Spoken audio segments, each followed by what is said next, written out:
Another question we get a lot at Nomster Chef is how to handle heat when kids are in the kitchen. After all, most recipes involve heat of some kind. Don't worry, in this video we'll show you 4 tips to use the oven and stovetop safely with your child. But first, a quick disclaimer, this information is meant for educational purposes only. Every parent knows their child best, and no expert advice replaces a parent's judgment and common sense. Our first tip for helping kids cook safely is to make sure they agree to the rules of being around heat in the kitchen. Before your child cooks, make sure she agrees to your oven safety rules. Rules we recommend instituting include: rule number 1, kids should never use an oven or stovetop without a grown-up under any circumstances. Rule number 2, when we're using the oven and I say stop, I need you to stop right away. You might be about to burn yourself and I need you to listen. When a parent says stop, this is not meant to startle your child, rather to be a reminder to bring them back to attention. Make sure your child understands and agrees to any rules you make involving the oven or stove. Do you agree to be safe in the kitchen? Yeah! Our second tip is for grown-ups to get in the habit of saying, "I'm opening the oven door now, find your oven waiting spot."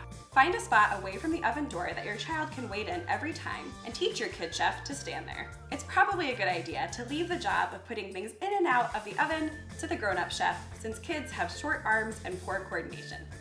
It's also the grown-up's job to very clearly tell the kid chef every time they're opening the oven. I'm gonna take some out of the oven now, okay? So go to your spot. Okay.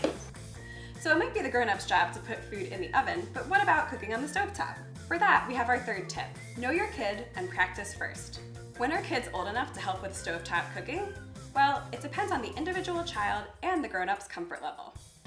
You need a kid who will listen very carefully to your instructions and for them to be in direction-following mode in the moment when you want to use the stove.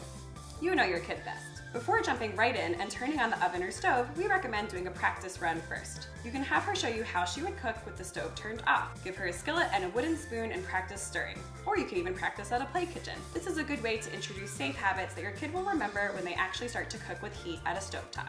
Our last tip to help kids use the stovetop safely is to make sure you have a safe setup. You should be next to your kid chef at all times when you're using the stove.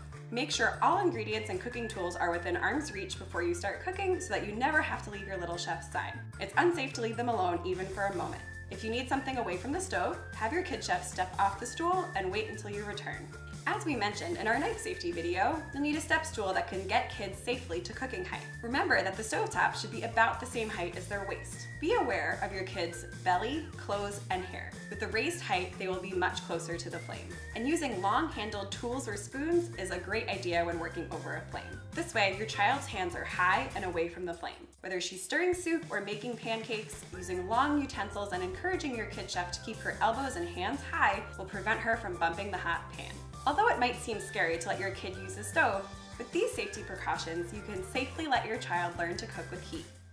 Thanks for watching, and be sure to stay tuned for our last video, how Nomster Chef can help you cook with your kids. Happy nomming!